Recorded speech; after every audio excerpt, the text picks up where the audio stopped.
Just because you're in your mid-50s or somewhere thereabouts doesn't mean that life is over. I'm here today with Tim Sharp to find out a little bit about how you can build the confidence and believe that you can actually achieve what you really want out of life. So welcome, Tim. Thanks for having me. So tell me, what's some things that someone can do to really build their confidence? Well, there's a couple of things really, and I'll probably divide it into three main sections. The first thing is to challenge those unhelpful negative thoughts that undermine your confidence. Sometimes we say stuff to ourselves that we would never say to anyone else. Sometimes we say stuff to ourselves that's self-defeating. It brings us down, makes us feel miserable, and we can't ever achieve, we can't fly high if we're bringing ourselves down with that sort of negative self-chatter. So the first thing is to understand that, to identify it, and learn to challenge your thoughts. At the Happiness Institute, we talk about stomping on automatic negative thoughts. So how do you do that? Well, I said the first thing is actually become more aware of them. So the simplest way to do that is to write them down. We get people to keep thought diaries or thought journals, and we have monitoring forms because a lot of it does happen automatically, and if you're not aware of them, you can't change them. So, to become more aware of them, just write it down. Stop every now and then, a couple of times a day. Ask yourself, what am I thinking? What am I saying to myself? And write down those thoughts. And after a while, you'll probably start to identify patterns. We all tend to have habits, thinking habits, I suppose. Yeah.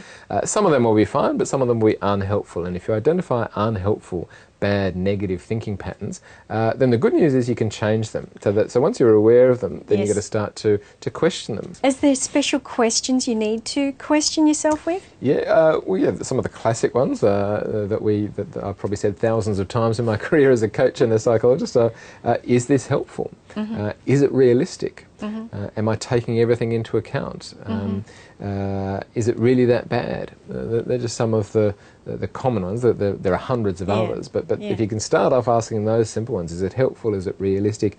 And if not, what's a more helpful, more realistic way of thinking about this particular situation? Because remember, there's always different ways of thinking about things. And the happiest, most successful people, the most confident people, are able to be flexible enough to choose the right thought for the right situation. Okay, so we're aware of our thoughts, we've questioned our thoughts. What else can we do? Well, there's kind of two parts to that. So we want to become aware of and question the negative thoughts, but we also want to actively plant positive thoughts. So we want to encourage people to actively spend time focusing on the good things in their life, to actively set aside time to focus on the good things about them, about their partner, about their family, about their friends, etc. So what actions can you actually take? Well, all of those things about challenging negative thoughts and planning positive thoughts are important. However, if you were ever told, or if you've ever said it's the thought that counts, you're only half right.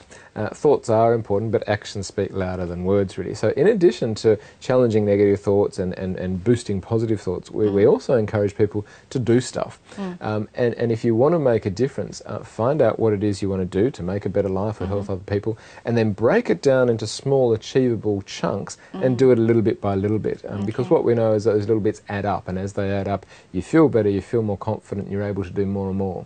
Really great advice. Thanks again, Tim. It's a pleasure.